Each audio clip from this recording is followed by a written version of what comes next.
enfermo, um mundo doente.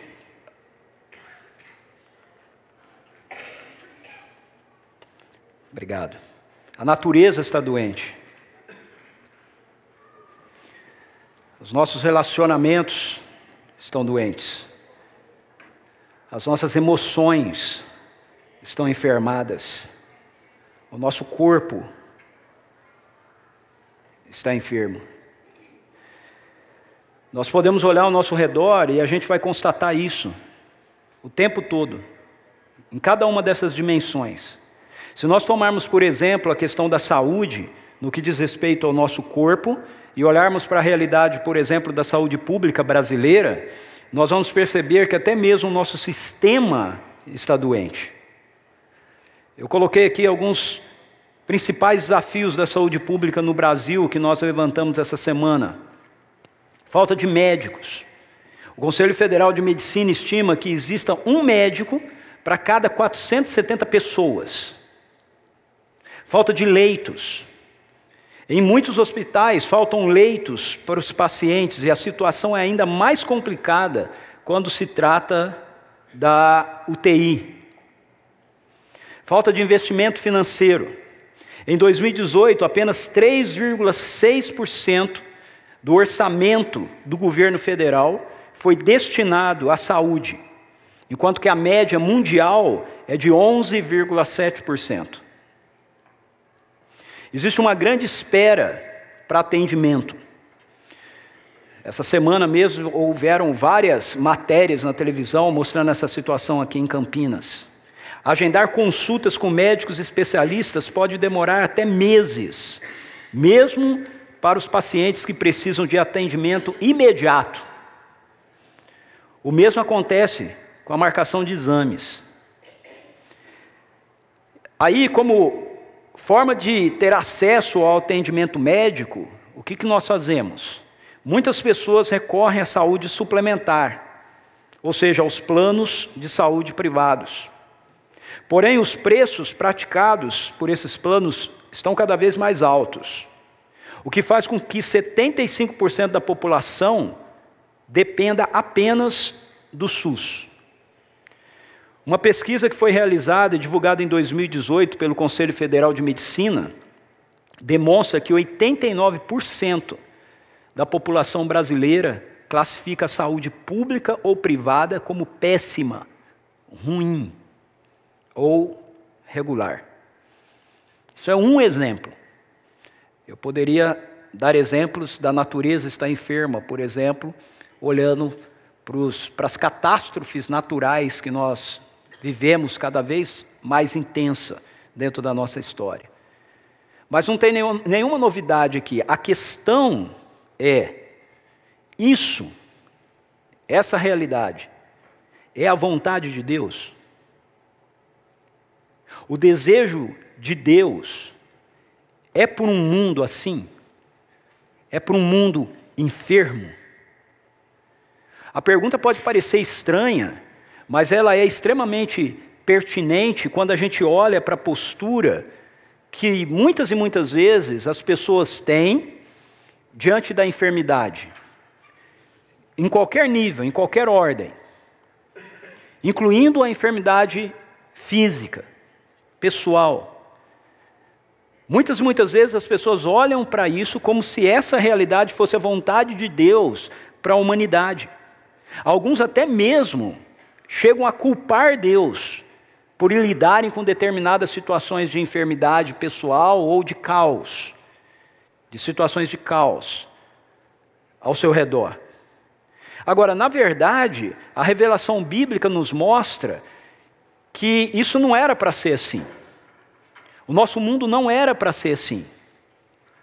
Se você ler a Bíblia do início, você vai se deparar com o capítulo 1 e 2 de Gênesis, onde nós temos a revelação da vontade e do propósito original de Deus para o nosso mundo. É muito importante que a gente compreenda isso, é muito importante que a gente entenda isso. Eu tenho afirmado isso muitas vezes, mas parece que ainda não é suficiente. As pessoas ainda não conseguiram entender isso. Isso que a gente vive não é o mundo de Deus para nós. Não é a vontade de Deus para nós. O mundo que você está vivendo é um mundo marcado pela rebelião contra a vontade de Deus para nós. A vontade de Deus para o nosso mundo está revelada em Gênesis capítulo 1 e capítulo 2. Que diz para nós que Deus criou um mundo bom, um mundo perfeito. Que diz para nós que não havia caos, não havia catástrofe, não havia enfermidades, não havia morte. Esse é o plano original de Deus para nós. Essa é a vontade de Deus para nós. É assim que as Escrituras nos mostram. Bom, se nós compreendermos isso, então nós precisamos compreender que a enfermidade existe como uma expressão oposta aos propósitos originais de Deus. Manifeste ela na natureza, no sistema, nas emoções, espiritualmente ou fisicamente, todas essas realidades são realidades de oposição ao que Deus planejou para nós. E o reino inabalável que Jesus Cristo nos trouxe é então esse reino marcado pela realidade contrária à enfermidade. O reino inabalável de Deus é um reino marcado pela realidade da cura. E quando nós falamos em cura aqui, nós não estamos falando ou nos limitando apenas à perspectiva da cura física, mas da cura de toda a criação, de toda a estrutura da criação. Eu quero olhar com vocês um texto no Evangelho de Marcos, capítulo 1, versos 40 a 45, onde nós temos um encontro de Jesus com uma pessoa enferma, o encontro de Jesus com um leproso, que é curado por ele. O texto nos diz que Jesus ele vem andando com seus discípulos, então um leproso se aproxima dele, prostra-se diante dele, clamando para que ele seja curado, dizendo: Jesus, Senhor, se tu quiseres, o Senhor pode me purificar. E aí Jesus diz: eu quero, estende a mão, toca nele, e ele fica limpo. Então, a partir daí, Jesus diz para ele que ele deveria voltar à cidade e ele deveria se apresentar ao sacerdote, fazendo a oferta de purificação que havia sido estabelecido lá no Antigo Testamento, na lei de Moisés. Era uma oferta de um passarinho que servia para demonstrar publicamente que aquele homem tinha sido purificado, tinha sido curado, ele não era mais leproso.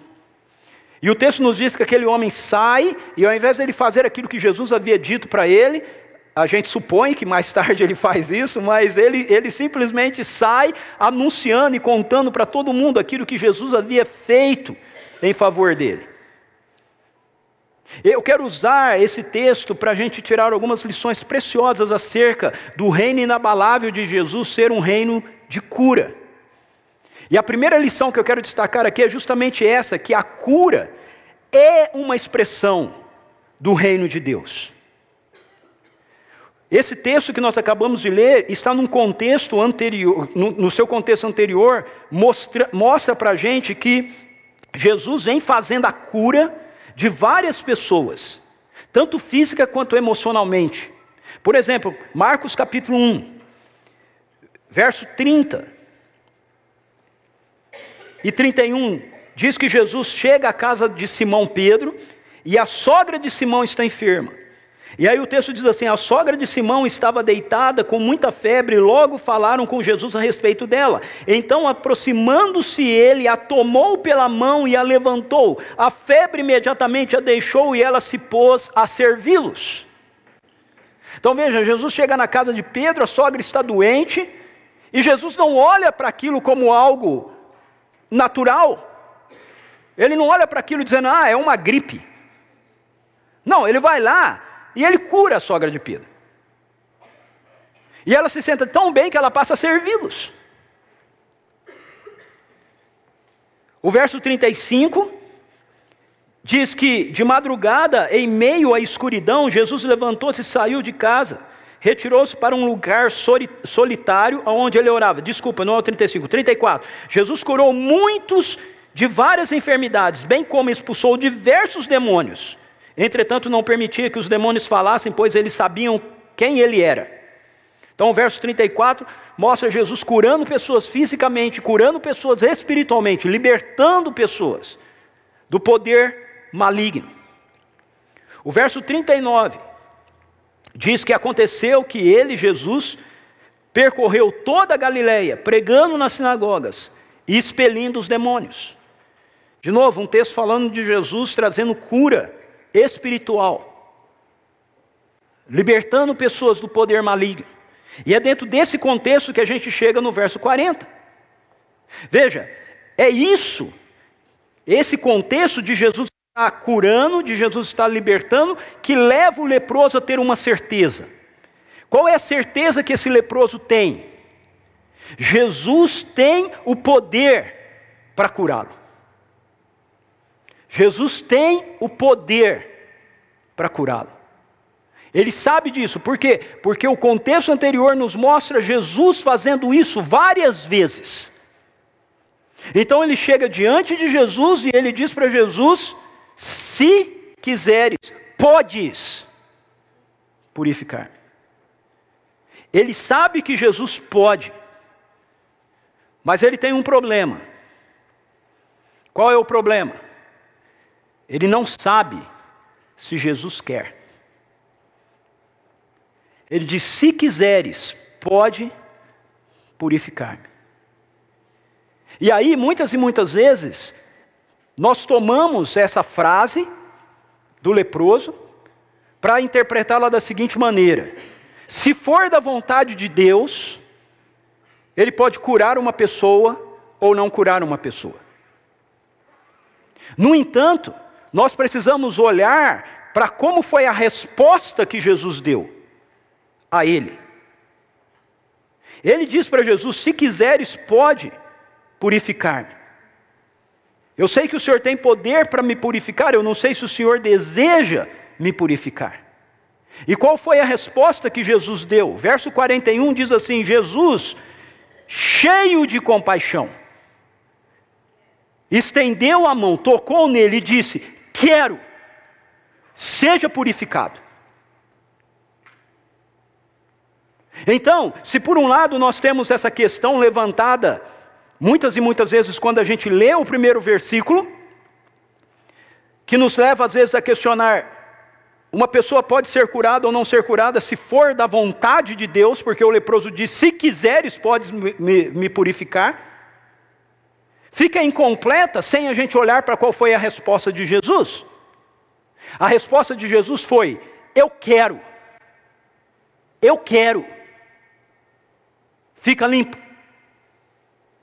E quando nós lemos os evangelhos, todos eles, os 4 evangelhos, nós não temos uma única narrativa, uma única situação que tenha chegado diante de Jesus e que Jesus tenha olhado para a pessoa e tenha dito para ela assim: não, eu não vou fazer porque é da vontade do meu Pai que você aprenda com essa situação que você está vivendo. É da vontade do meu Pai que você enfrente esse problema que você está vivendo. Você está doente para que você aprenda a ter paciência.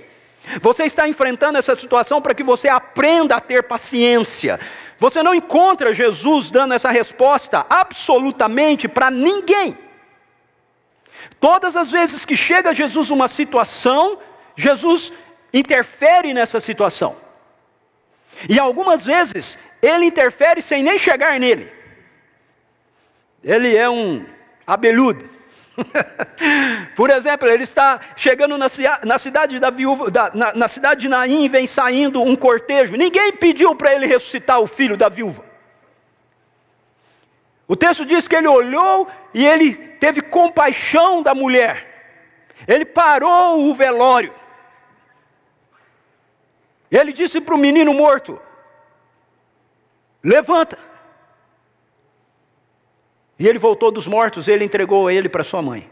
Veja, a mãe não pediu nada. Mas ele foi movido por compaixão. O texto nos diz aqui que Jesus disse para o leproso: eu quero, seja purificado.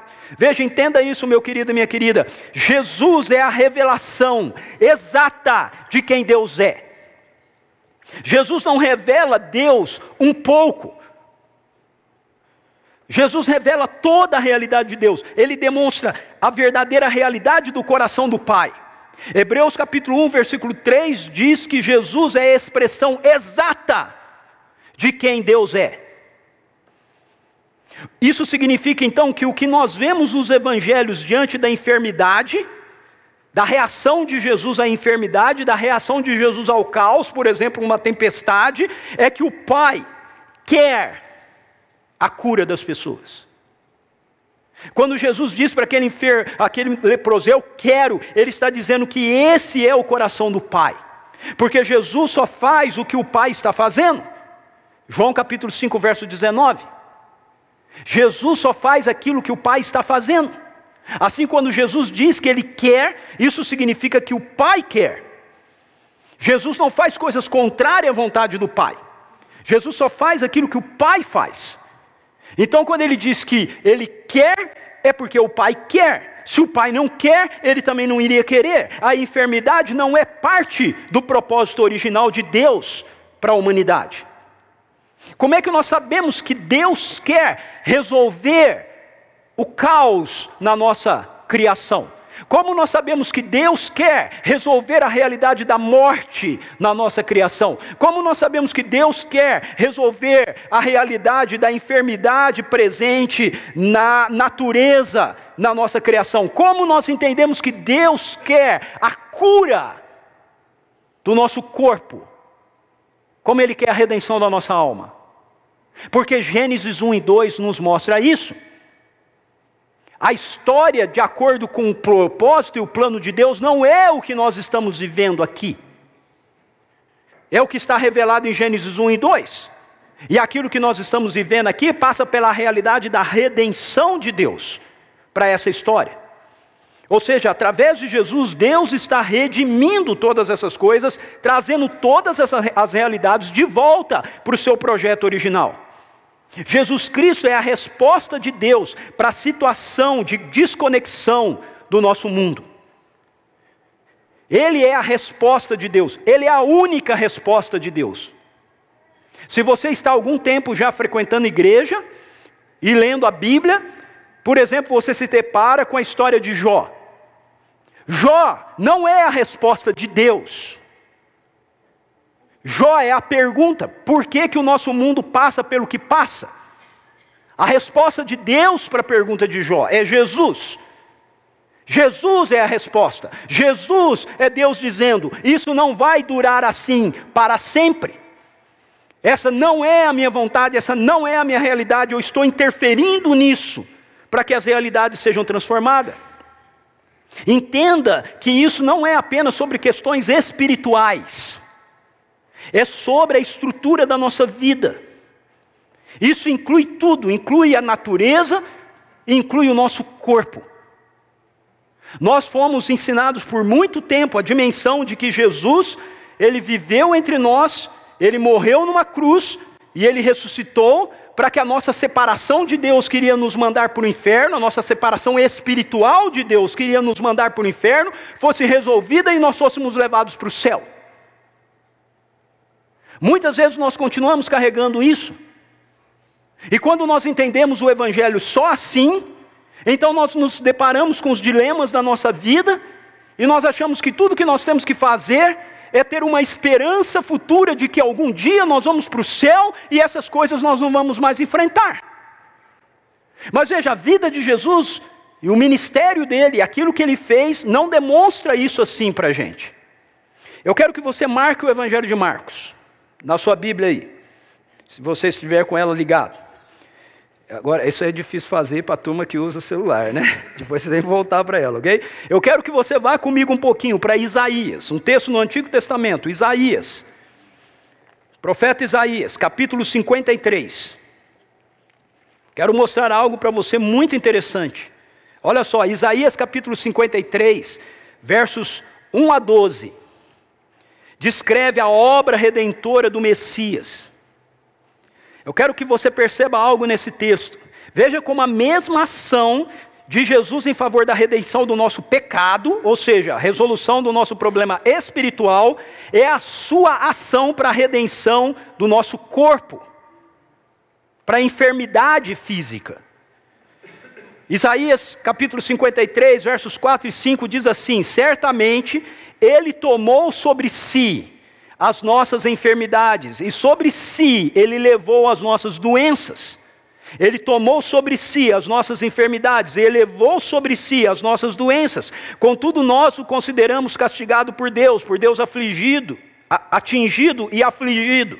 O que Isaías está dizendo é que Ele, o Messias, carregou sobre Ele toda a nossa enfermidade, toda a nossa dor. Quando Jesus andou aqui na terra, quando Ele carregou a sua cruz, quando Ele estava espancado, quando a sua face estava deformada, quando o seu corpo estava rasgado, partido, quando os cravos entraram nas suas mãos, quando a coroa foi colocada na sua cabeça, quando os cravos entraram no seu pé, quando a lança traspassou o seu lado, Isaías está dizendo que nós seres humanos olhamos para tudo isso que aconteceu nele, olhamos para aquela figura e nós dizemos: Deus está castigando ele.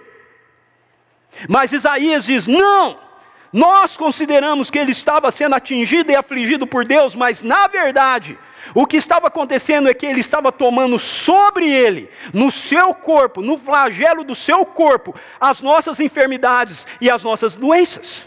Ele foi traspassado por causa das nossas transgressões. Não tinha nada a ver com ele, tinha a ver conosco. Ele foi esmagado por causa das nossas iniquidades. Não tinha nada a ver com ele, tinha a ver conosco. O castigo que nos trouxe a paz estava sobre ele. Pelas suas feridas nós somos curados. O que eu quero que você preste atenção aqui é nesses verbos. Veja, o verso 4 diz que Ele tomou sobre Ele as nossas enfermidades. Diz que Ele levou sobre Ele as nossas doenças. E aí você continua lendo todo o texto, e você vai chegar lá, em Isaías 53, versos 11 e 12, que diz assim: depois do sofrimento da sua alma, Ele verá a luz e ficará satisfeito. Pelo seu conhecimento, pelo seu conhecimento, meu servo justo justificará a muitos e levará a iniquidade deles. Por isso eu lhe darei uma porção entre os grandes, e ele dividirá os despojos com os fortes, porquanto ele derramou a sua vida até a morte e foi contado entre os transgressores, pois ele levou o pecado de muitos e pelos transgressores intercedeu. Preste atenção que as mesmas palavras, os mesmos verbos, exatamente os mesmos verbos usados aqui, são os verbos usados no verso 4 e 5. Aqui diz que Jesus levará a iniquidade deles. Diz que Jesus levou o pecado de muitos, levará a iniquidade, levou os pecados. Os mesmos verbos, Sabol e Nazá, aparecem no verso 4, para falar que ele levou a enfermidade, ele tomou a enfermidade, ele levou a doença. O que isso significa para a gente? Significa que Jesus na cruz, Ele trouxe redenção para o ser humano como um todo. Ele não trouxe redenção apenas para a sua alma. Ele não trouxe redenção apenas para o seu espírito. Ele trouxe redenção para o seu ser completo, como um todo. O mesmo poder da cruz que traz redenção para o meu espírito é o poder da cruz que traz redenção para o meu corpo. E aí veja, nós temos um problema sério na igreja no Ocidente. Qual é o problema? O problema é que a gente lê a Bíblia a partir da nossa experiência. A gente quer trazer a Bíblia para o nível da nossa experiência, ao invés de entender que nós precisamos levar a nossa experiência ao nível daquilo que as Escrituras nos dizem. Então qual é a nossa experiência? A nossa experiência é a seguinte: eu ainda fico doente? Então se Jesus morreu na cruz e Ele levou as minhas enfermidades, por que eu ainda fico doente? Não é esse o nosso questionamento? Por quê? Mas aí eu tenho uma pergunta para você. Você acredita que Jesus te redimiu? Que o Evangelho te alcançou? Que Ele te encontrou? Que você foi perdoado dos seus pecados? Sim ou não? Então por que você ainda peca?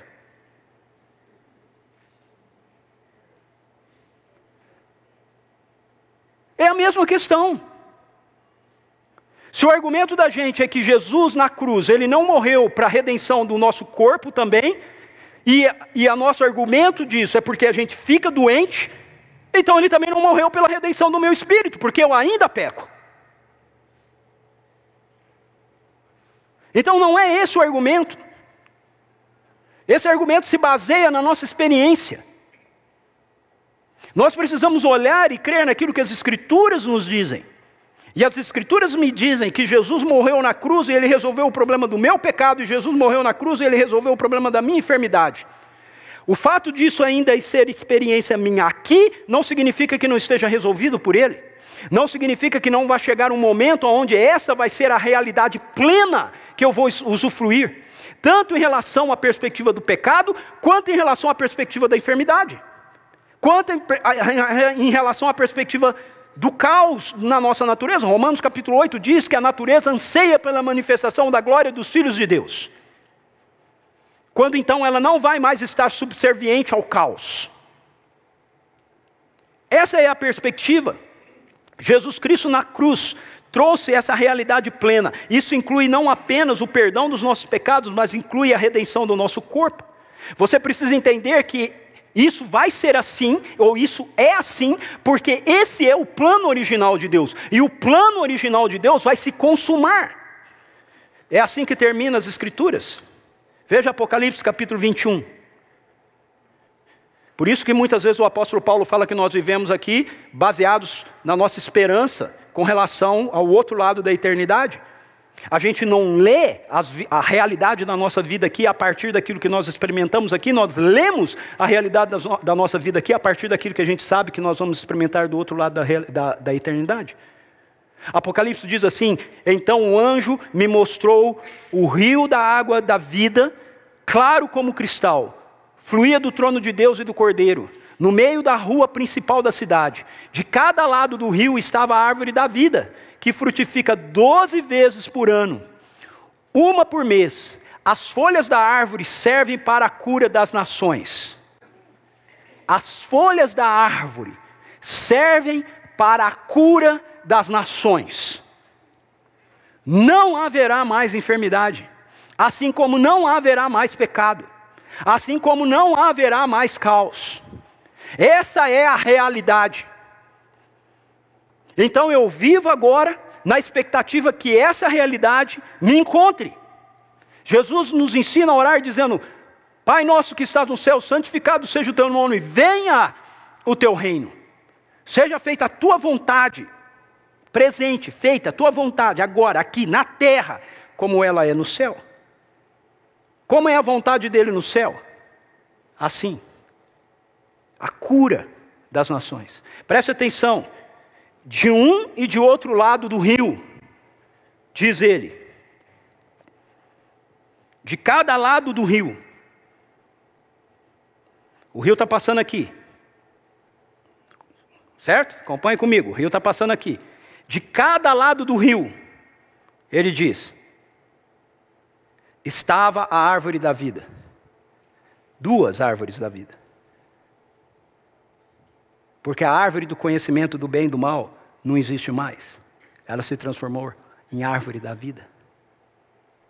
De um e de outro lado do rio está a árvore da vida.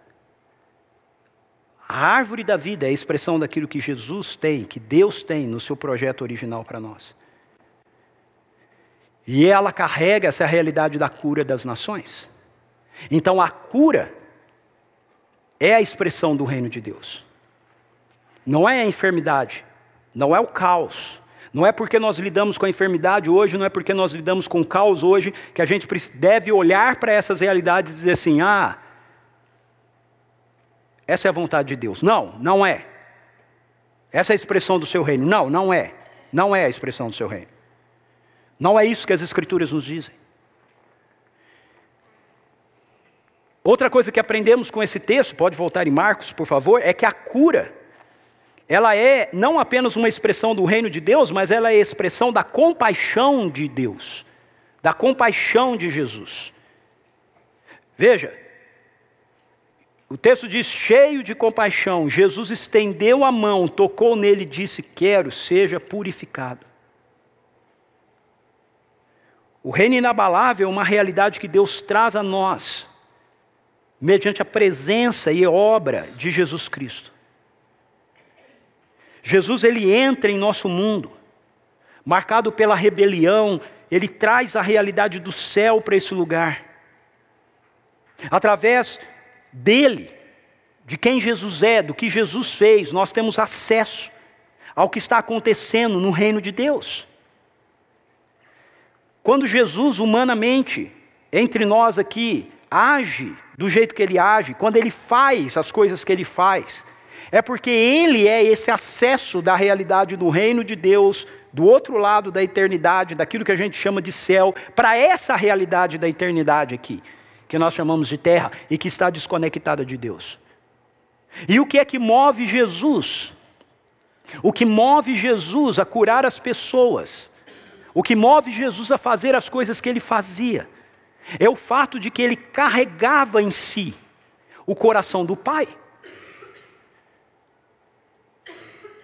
Veja, eu espero que você não me entenda errado. Ainda mais que isso é gravado, vai para a internet, né? Jesus é Deus, 100% Deus. Mas o que Jesus faz aqui, ele está fazendo como um ser humano, que está expressando toda a realidade do coração de Deus que está nele, do coração do Pai que está nele. As coisas que Jesus faz, ele não faz para provar para as pessoas que ele é Deus. Sabe, esse é uma outra interpretação que a gente tem dessas coisas. Ah, Jesus curou, Jesus ressuscitou, Jesus fez essas coisas para ele mostrar para as pessoas que ele era Deus. Veja, em nenhum lugar as Escrituras nos dizem isso.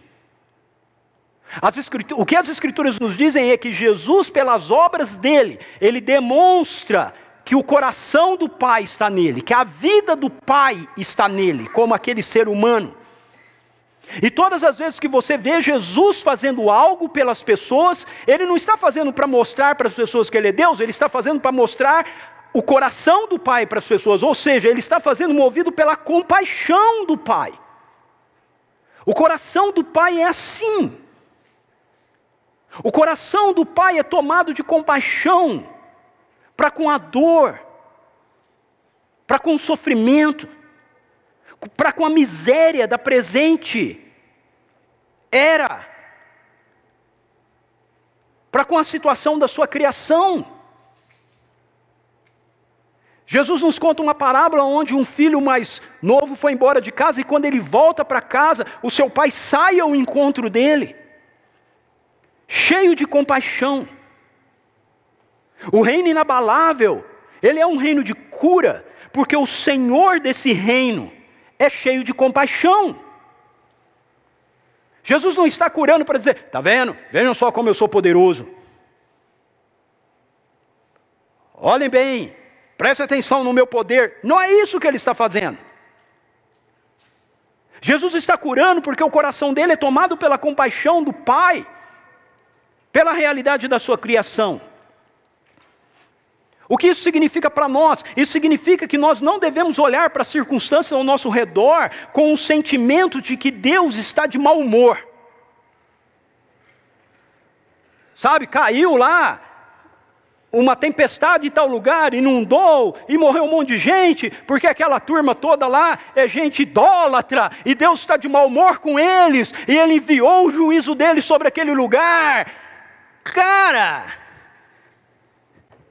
isso não tem nada a ver com o que o Novo Testamento, a Nova Aliança nos apresenta das ações de Deus. Sabe como Deus julga-nos hoje, com relação a nossos erros, às nossas coisas? Ele simplesmente nos deixa caminhar de acordo com aquilo que nós queremos fazer. Romanos capítulo 1, versos 18 a 32. Ele nos entrega a loucura da nossa própria vida. Ele não envia um raio na nossa cabeça. Ele diz, ok, é assim que você quer viver, então semeie, você vai colher. Mas essa ação dele, de juízo, de raio, caiu em Jesus na cruz. Vai ser sim estendido de novo sobre toda a humanidade naquele grande dia do juízo. Mas não é essa a realidade que está acontecendo agora. Leia os evangelhos, você vai ver isso nitidamente. Jesus dizendo isso várias vezes.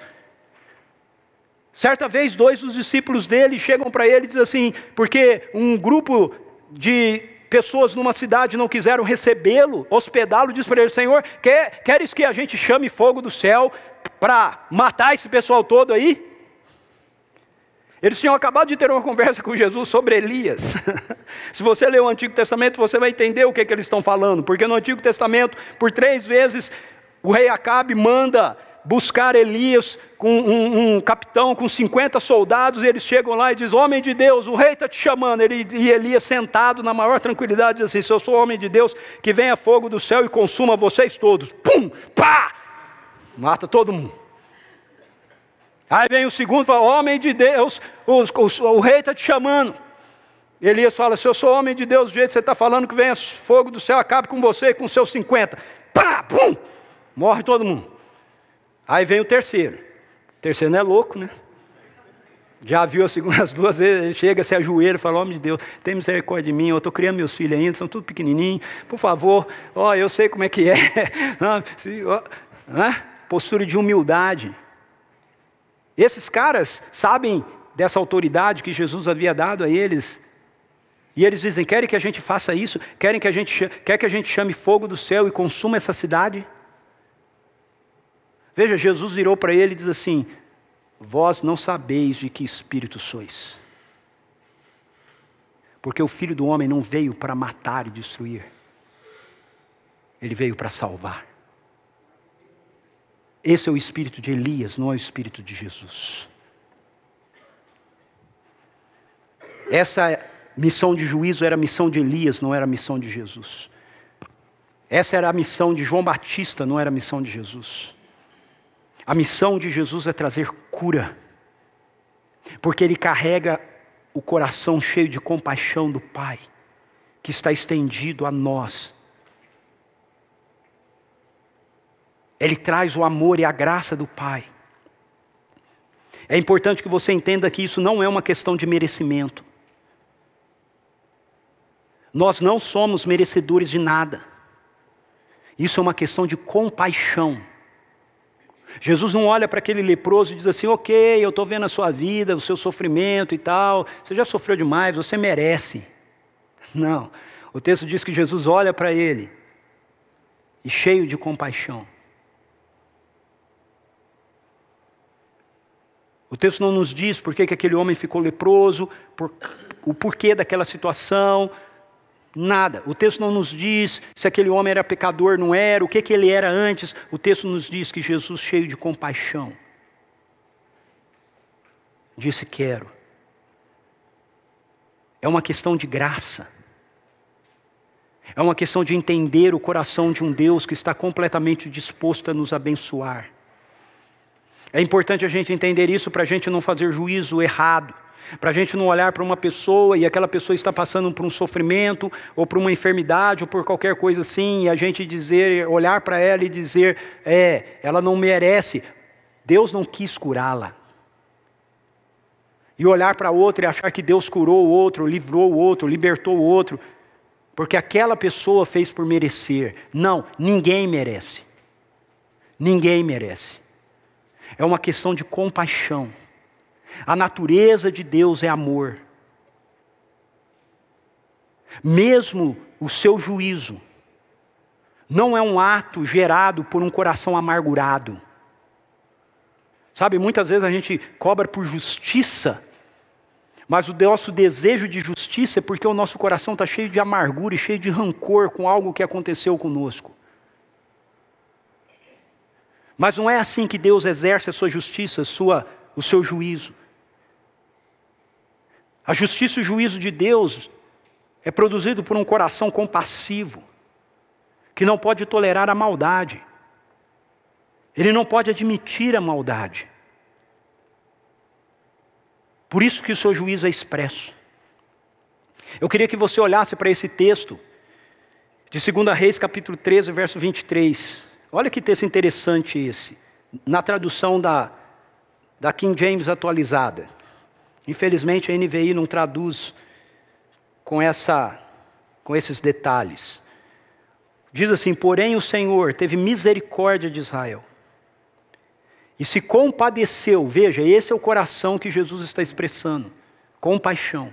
Coração do Pai, lá no Antigo Testamento, com a nação de Israel, que pecava, vivia pecando. E se compadeceu dos israelitas. Demonstrou o seu carinho por eles. Eu acho linda essa tradução da King James. Esse detalhe que ela pega no texto, que a maioria das traduções não pegam. Demonstrou o seu carinho para com eles, por causa da aliança celebrada com Abraão, Isaque e Jacó.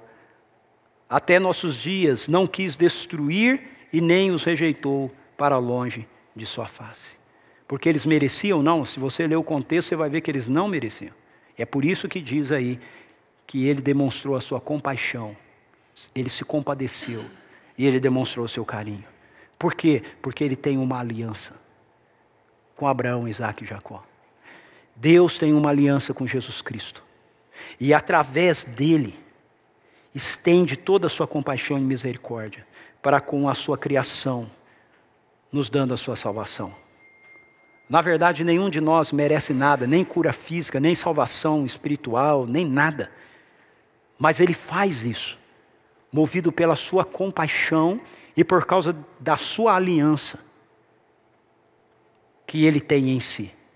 A enfermidade não é a expressão da vontade de Deus. Ele até pode fazer uso do caos. Ele até pode fazer uso de uma situação de enfermidade. Mas não é ele que a planejou como parte da nossa vida. Sua ação de compaixão em nosso favor é a de trazer cura para todo o nosso ser. E isso não é uma coisa apenas no Novo Testamento. O Novo Testamento nos mostra essa revelação de forma plena em Jesus. Mas esse é o coração de Deus. Por isso a gente precisa se firmar nessas promessas. Olha só isso que o Salmo 103, versos 3 e 4 diz. Eu sempre faço a oração desse salmo. Firme-se na promessa de sua palavra. Não acolha a enfermidade com resiliência. Se você passar por uma fase de enfermidade na sua vida, você precisa olhar para isso com a expectativa dela ser banida por conta da compaixão de Deus. Olhe como o salmista ora. É ele quem perdoa todos os seus pecados e cura todas as suas doenças, que resgata a sua vida da sepultura e o coroa de bondade e compaixão. O mesmo Deus que perdoa todos os seus pecados é o Deus que cura todas as suas doenças. Eu vivo aqui com a expectativa de que Deus perdoe todos os meus pecados por causa daquilo que Jesus Cristo fez por mim na cruz. Sabendo que essa realidade pode ser manifestada plenamente na minha vida, do outro lado da eternidade. Mas eu não vivo duvidando de que Deus me perdoou todas as minhas iniquidades. Por que eu não tenho essa mesma postura com o meu corpo? Se o texto está dizendo que é Ele quem cura todas as minhas enfermidades. Por que eu tenho que olhar para uma enfermidade e dizer, ok, isso é a vontade de Deus para a minha vida? Ao invés de olhar para ela e dizer, não, isso não era para ser assim. Senhor, Tu és aquele que cura todas as minhas enfermidades. Eu tenho expectativa no Senhor de que isso vai acontecer. E vou vivendo com essa expectativa. Porque uma hora vai acontecer. Desse lado da eternidade, ou do outro lado da eternidade, uma hora vai acontecer. A gente precisa entender que vivendo nesse mundo que nós estamos vivendo, é bem provável que nós enfrentemos situações de enfermidades em nossa vida. Mas jamais você deve se deixar definir pelas enfermidades. Tem duas posturas que nós temos que evitar diante da enfermidade, diante do caos. É a amargura. Eu fico amargurado porque eu estou enfrentando uma situação na minha família, na minha casa, de enfermidade, e a luta está lá, e a coisa parece que não se resolve, parece que a cura não vem. Eu tenho que evitar ficar amargurado com Deus, porque eu tenho a esperança da realidade daquilo que eu sei que é a vontade de Deus, e eu estou com expectativa de que ela aconteça. Mas o outro lado que a gente tem que evitar, e talvez esse primeiro a maioria diga, não, é isso mesmo, não posso ficar amargurado com Deus. Mas o outro lado que a gente tem que resistir, que a gente tem que evitar, é o da resiliência. Essa é uma palavra que se tornou comum para a gente. A gente tem que ser resiliente. Não, as Escrituras não dizem em lugar nenhum que a gente tem que ser resiliente. Nenhum lugar. Não é com resiliência que você enfrenta o caos. Não é com resiliência que você enfrenta o pecado. Não é com resiliência que você enfrenta a enfermidade. Não é com resiliência. A postura que nós temos que ter como discípulos de Jesus é a postura da esperança. É isso que as Escrituras nos ensinam. É isso que ela nos ensina no Antigo Testamento, é isso que ela nos ensina através da vida de Jesus, é isso que ela nos ensina através da revelação da palavra, por intermédio do apóstolo Paulo, por exemplo. Esperança. Nós esperamos por uma outra realidade. Nós esperamos por uma interferência. Nós esperamos. Ah, mas eu não estou vendo. Paulo diz, então, esperança que se vê não é esperança.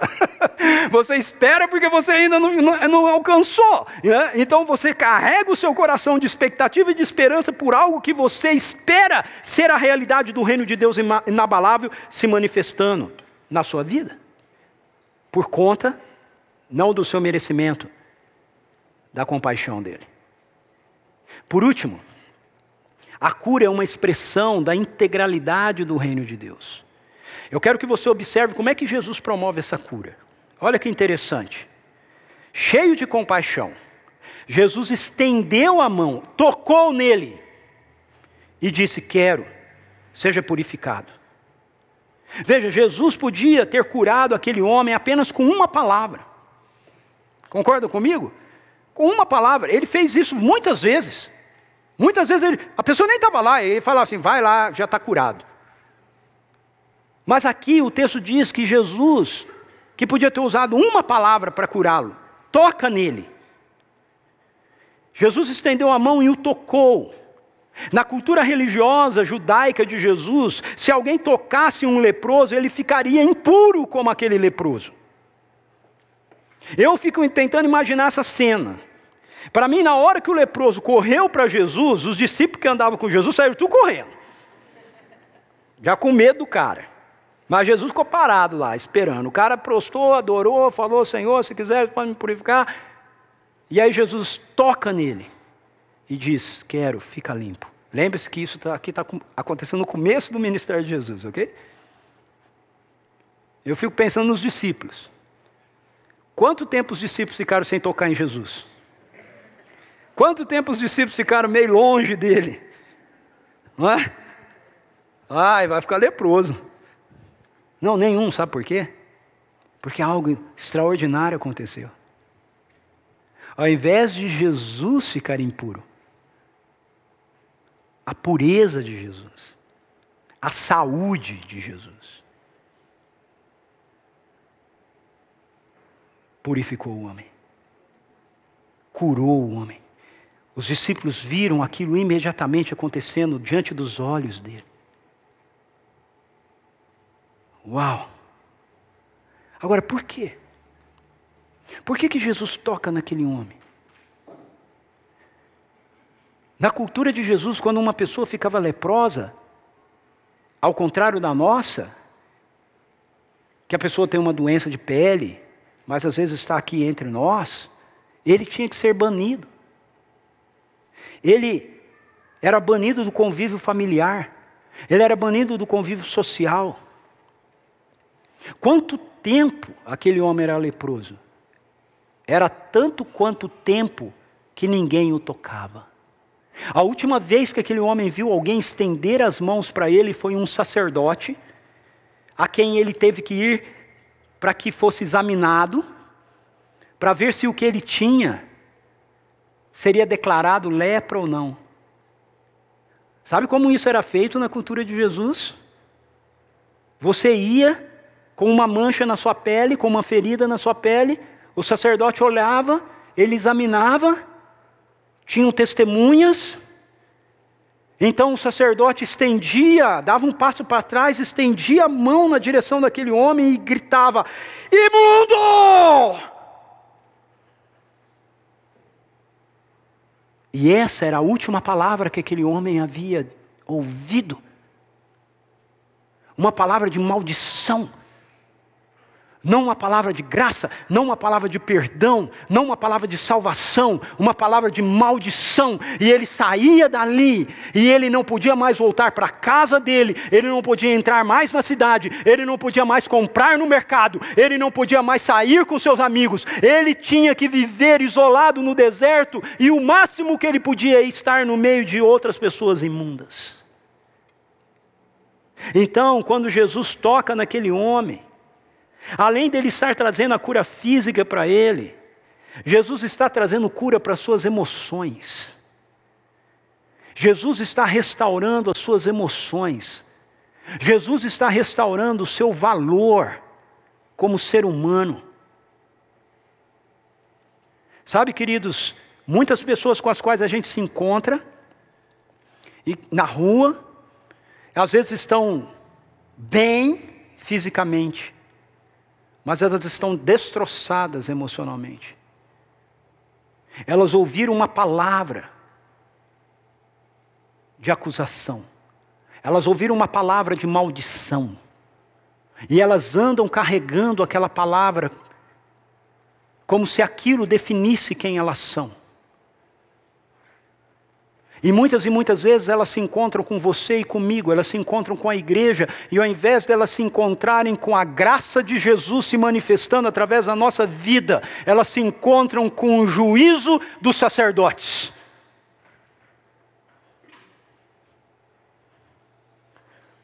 Quantas pessoas no seu trabalho, quantas pessoas na sua casa, quantas pessoas na sua família estão precisando ouvir de você: Deus quer. Estão precisando ser tocadas por você, abraçadas por você, beijadas por você, abençoadas por você, não condenadas por aquilo que você está vendo na vida delas. Jesus olha para aquele homem está leproso. Mas não é só a lepra que o define para Jesus. Em seguida, o que Jesus faz? Jesus o manda. Agora ele já é ex-leproso. O manda de volta ao sacerdote. Provavelmente poderia pegar o mesmo sacerdote que tinha condenado ele. E diz que é para ele levar a oferta para servir de testemunha a todos os que ele estava curado. Jesus diz: olhe, não conte a ninguém, mas vá mostrar-te ao sacerdote e ofereça pela purificação os sacrifícios que Moisés ordenou para que sirva de testemunho. Por que Jesus faz isso? Porque ao dar essa instrução, além da cura física e além da cura emocional, ele está trazendo para aquele homem uma cura social. O sacerdote era aquela pessoa que na cultura de Jesus teria autoridade para dizer que aquele homem, aquela pessoa estava apta agora para novamente entrar no convívio social de Israel. Então a cura que Jesus está promovendo aqui não é só uma cura do corpo, é uma cura integral. Ele está curando o corpo, ele está curando as emoções, ele está curando a perspectiva social da vida daquele homem.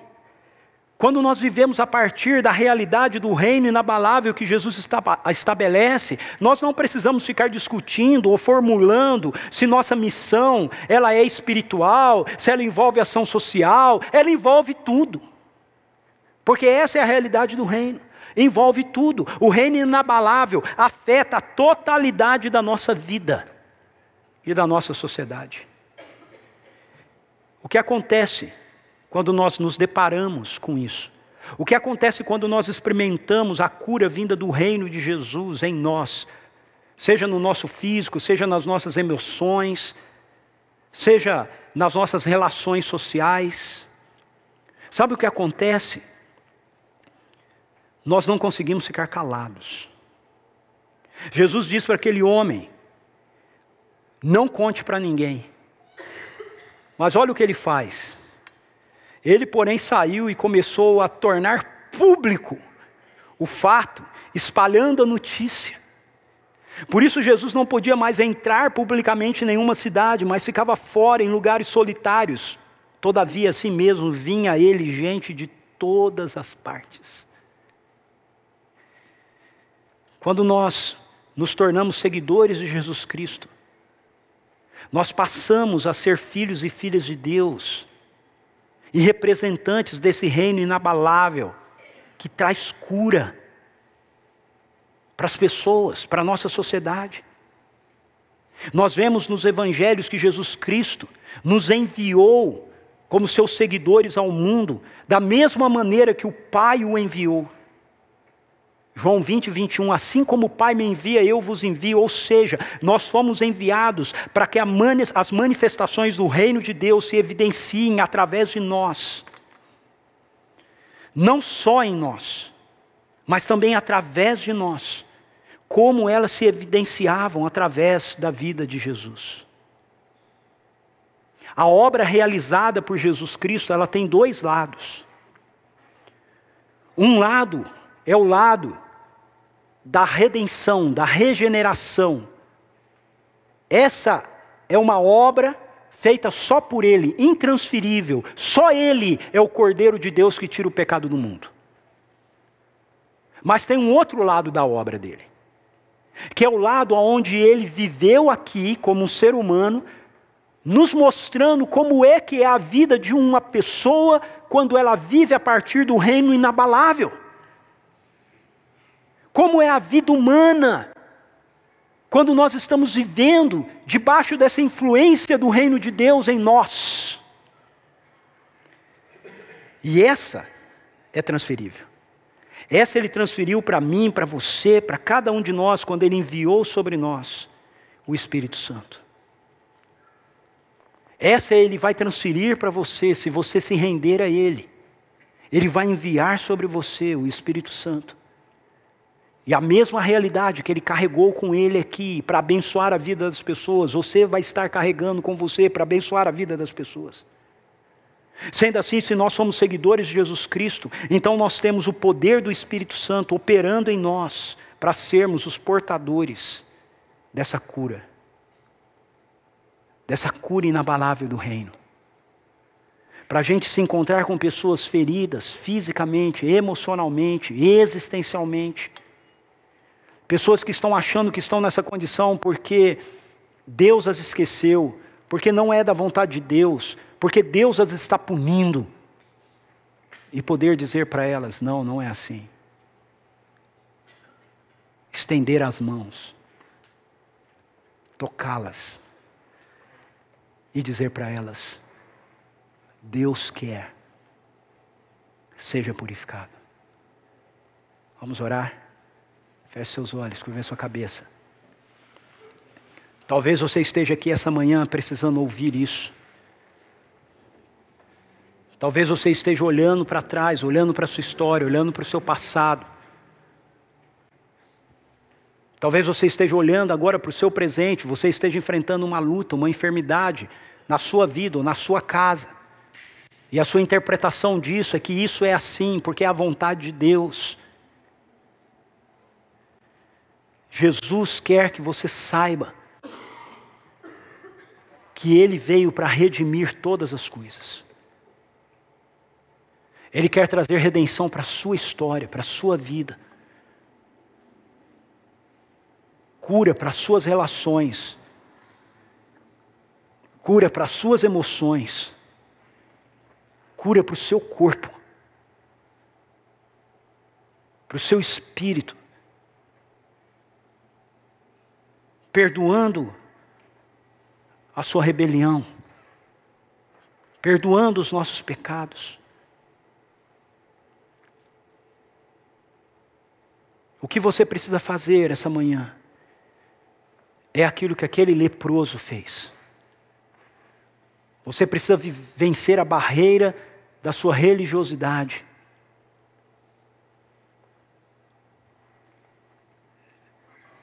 E correr até Ele. Correr até Jesus. Vencer a barreira da sua incredulidade. E correr até Jesus. Se colocar diante dEle. E dizer: Senhor, se Tu quiseres. Não, Pai. Eu sei que Tu queres. Purifica-me.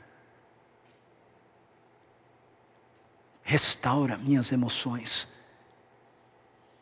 Restaura os meus relacionamentos. Restaura minha saúde. Restaura o meu espírito.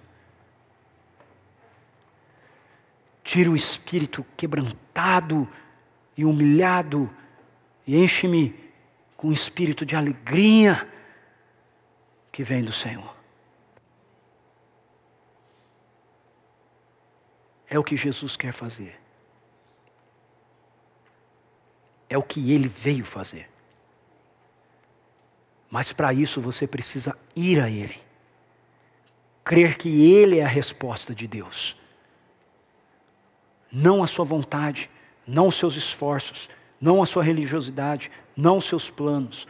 Ele, Jesus.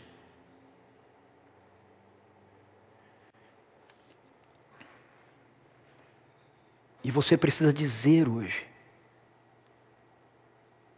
Senhor, eu sou enviado como o Senhor foi enviado. Eu sou portador desse reino inabalável de salvação, de cura, de libertação para a vida das pessoas, na minha casa, no meu trabalho, as pessoas com quem eu tenho um relacionamento. Usa-me, Senhor. Usa-me. Em nome de Jesus.